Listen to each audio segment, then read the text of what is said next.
Et puis enfin, dernière chose, et là c'est spécifique à ce gouvernement et à cette ministre en particulier, nous avons quand même une ministre du Travail qui est probablement la pire qu'on ait jamais eue dans notre histoire depuis.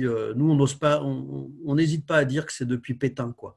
Depuis le gouvernement de Laval, on n'a pas eu de ministre pire que ça, c'est-à-dire qui n'incarne absolument pas son titre. Elle n'est pas ministre du Travail. Elle n'est même pas ministre de l'économie bis ou des entreprises. Elle est ministre du CAC 40, puisqu'il est très très clair à travers les positions qu'elle exprime.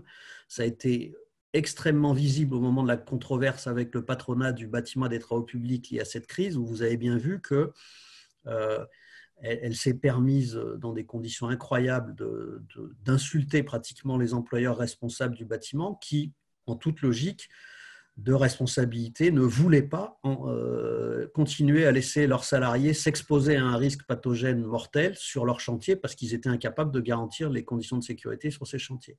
Et c'est assez significatif de l'ampleur de la dérive qu'on constate, nous, à savoir qu'on a vraiment une limite un gouvernement qui n'a pas de limite de ce point de vue-là. Et on a dû voir assez effaré qu'il y avait un espèce de combat à front renversé, là où c'est le patronat du BTP qui défendait le mieux les salariés, finalement, actuellement.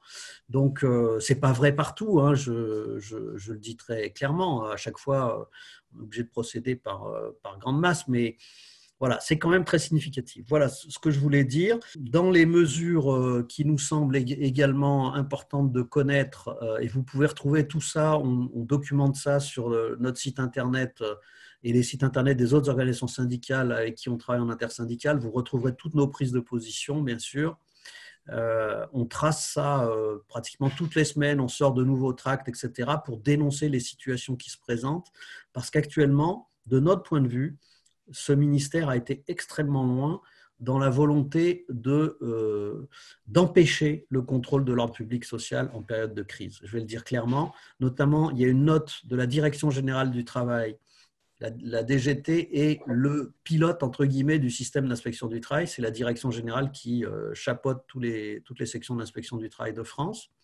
Et le 30 mars, la DGT a édicté une note vraiment incroyable qui nous détaille les secteurs d'activité où nous sommes autorisés à aller contrôler les entreprises. Et il n'y a que 5 situations où nous sommes autorisés à aller contrôler les entreprises. Et c'est des situations de crise grave. C'est les accidents du travail graves et mortels. C'est les droits de retrait et droits d'alerte des salariés, évidemment. C'est les commerces alimentaires, quand même, forcément. Mais il y a vraiment très peu de secteurs qui sont ouverts au contrôle, ce qui est une première pour nous. On ne voit absolument pas pourquoi on autolimiterait notre capacité d'intervention à ce point-là. Et simultanément, la DGT s'avère incapable de nous fournir un équipement de protection individuelle, c'est-à-dire en masque, en gants, en blouse, etc., qui sont nécessaires si on doit intervenir dans une ambiance contaminée, ce qui n'est pas certain. Évidemment, il y a des situations où on peut intervenir sans ces équipements. Mais il n'est pas normal d'avoir un corps de contrôle qui n'est pas doté d'équipements de protection, alors qu'on nous demande d'exercer une mission de contrôle qui doit pouvoir s'exercer en toute liberté, conformément à ce que prévoit la Convention 81 de l'Organisation internationale du travail sur l'inspection du travail. Nous devons pouvoir intervenir sans prévenir, de jour comme de nuit, dans tous les lieux où des salariés travaillent. Et ce que fait ce gouvernement actuellement, c'est que sous prétexte, et en plus là où ils sont particulièrement pernicieux, c'est qu'ils utilisent le motif d'assurer notre propre sécurité vis-à-vis d'un risque sanitaire incontrôlé, vu les conditions qu'on connaît, pour dire ah ben, comme vous n'êtes pas protégé, on vous demande de ne pas faire de contrôle ou de faire ce qu'ils appellent des contrôles à distance. Mais la limite des contrôles à distance, vous le comprenez bien, c'est qu'on ne peut pas aller contrôler la réalité de situation de travail en se contentant de passer un coup de fil ou d'envoyer un mail. Ça permet d'avoir un certain dialogue, et notamment quand il y a des représentants du personnel, évidemment que c'est important de s'appuyer sur le dialogue avec eux pour avoir une information contradictoire sur ce qui se passe dans l'entreprise. Mais si on veut aller au-delà, si on veut faire, par exemple, des constats qui sont utilisables en justice, puisqu'on a la capacité de mettre des procès-verbaux, il faut qu'on aille sur le terrain, il faut qu'on aille sur place. Et pour ça, on ne nous fournit pas d'équipement de protection partout dans le pays. Il y a des endroits où il y en a, mais il y a plein d'autres endroits où il n'y en a pas. Et deux, on nous donne des consignes complètement contradictoires avec notre mission fondamentale qui est de veiller à la santé et la sécurité des salariés. Et pour ça, il faut qu'on puisse se déplacer. Donc tout ça pour dire que nous, notre demande très claire, c'est que le ministère arrête de faire pression en permanence sur les agents à travers ces notes officielles et à travers la pratique des chefs de service qui, dans une administration marquée par un management type New Public Management, vous comprenez bien que ça veut dire que les chefs se tirent la bourre entre eux pour être le plus zélé possible, en espérant une promotion ultérieure, évidemment. Et donc, le résultat, c'est qu'on a des chefs qui édictent des normes qui sont même totalement illégales.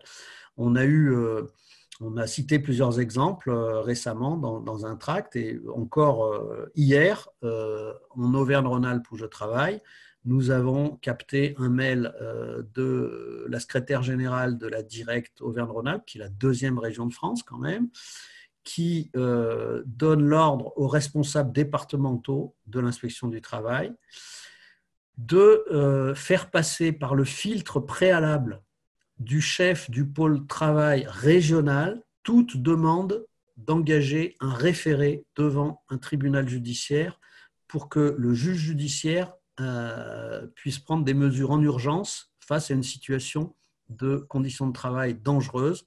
C'est une possibilité légale qui existe, qui est à la main des inspecteurs du travail et d'eux seuls. Notre hiérarchie n'a pas à intervenir dans ce dispositif. Le Code du travail est très précis là-dessus. C'est l'inspecteur du travail lui seul qui peut déclencher un référé. Comme ça a été le cas à Lille, ça a été un peu médiatisé par une de nos collègues sur une association d'aide à domicile aux personnes âgées de 900 salariés qui a été condamné par le juge des référés de Lille sur demande de l'inspection du travail à remettre à plat complètement son organisation du travail puisqu'il n'y avait pas de bonne gestion du risque Covid. Donc, c'est depuis hier, par exemple, en Auvergne-Rhône-Alpes, il nous est demandé, si un inspecteur du travail constate une situation suffisamment dangereuse pour exiger un référé, c'est-à-dire une procédure, un référé d'heure, une procédure en urgence ou en moins de quelques jours, on obtient une décision judiciaire exécutable. C'est la seule solution ultra rapide pour arriver à faire prendre des décisions actuellement sur des situations critiques, telles que on en a entendu parler dans la presse, les entrepôts d'Amazon. Il y a une autre voie qui a été choisie, c'était la mise en demeure par le direct.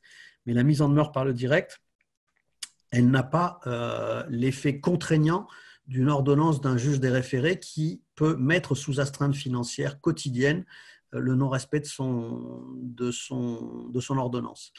Donc là, il nous est demandé de passer par un filtre d'une autorisation préalable, entre guillemets, ce qui est totalement anormal, c'est illégal. Donc nous sommes en train de demander à titre intersyndical l'annulation de cet ordre, et nous sommes aussi en train de préparer une saisine conjointe du Bureau international du travail qu'on fera la semaine prochaine vraisemblablement, qui compile l'ensemble des pressions, des atteintes à la déontologie, des notes illégales, des ordres illégaux qui nous sont donnés.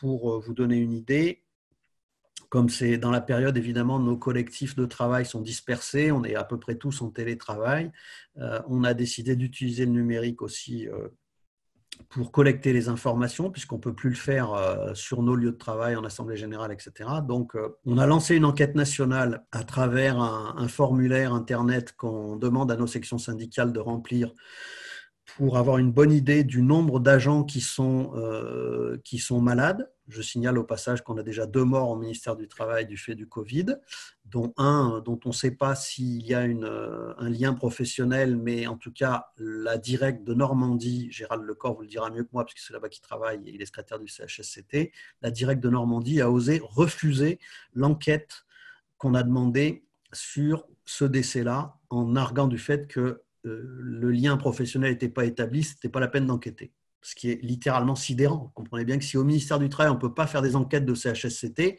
ça veut dire qu'on peut en faire nulle part, forcément. Donc le message politique qu'on envoie là, il est quand même extrêmement fort. Donc on a voulu recenser le cas des collègues qui sont malades. Selon nos propres sources, on en a déjà plus de 90. Mais le ministère nous donne pas en CHS ministériel, on bagarre depuis plus de 15 jours pour essayer d'obtenir des stats fiables. Pour l'instant, on n'arrive pas à les avoir à une périodicité suffisante. Et puis, sur les conditions de travail, on veut avoir une photo exacte du nombre de gens qui sont en présentiel, du nombre de gens qui sont en télétravail, en travail à domicile, en autorisation spéciale d'absence, etc. Donc, on a lancé une enquête nationale, on va compiler les résultats bientôt. Et on a aussi ouvert, vu l'intensité des pressions qu'on subit, avec ce double discours sur la nécessité d'assurer la continuité économique que porte la ministre du Travail, dont ce n'est absolument pas le rôle, encore une fois, et puis le discours qui consiste à dire mais il faut quand même travailler en sécurité, le en même temps cher aux macronistes qui ne marche évidemment pas. Donc pour recenser tout ça, nous avons ouvert une boîte mail que nous gérons en intersyndicale qui a déjà recueilli une trentaine de signalements d'agents France entière qui subissent des pressions de leur hiérarchie pour ne pas aller contrôler tel ou tel secteur. Voilà, c'est des pressions qui sont vraiment intolérables pour nous, puisque la crédibilité de l'action de l'inspection du travail, elle repose sur l'usage permanent d'outils qui doivent être à la main des agents de contrôle pour leur permettre, comme le prévoit la Convention OIT 81, d'assurer leur mission en toute indépendance sur les pressions extérieures indues que nous subissons. Et actuellement, ces pressions extérieures indues, ce qui est grave, c'est qu'on voit qu'elles arrivent directement du pouvoir politique. La Convention OIT 81 faisait référence à un moment où l'inspection du travail, quand elle était créée, elle était trop sensible aux pressions qui venaient du monde patronal, évidemment. Là, à la limite, ce n'est pas tellement le problème du monde patronal, c'est le problème du monde politique de notre gouvernement qui relaie directement, comme je le disais tout à l'heure, des volontés d'un très petit milieu d'entrepreneurs, parce que, encore une fois, nous, on ne met pas tous les employeurs dans le même bain forcément. Hein. On connaît la richesse humaine et la diversité de ce milieu-là comme de celui des salariés, et on reconnaît qu'il y a des employeurs qui sont très soucieux de la santé et de la sécurité de leurs salariés, alors que, franchement, il y en a d'autres qui ont absolument besoin d'une contrainte forte et d'un ordre public social qui doit continuer à pouvoir se faire respecter. Voilà, c'est la situation qu'on constate actuellement. On est en période de crise, ok.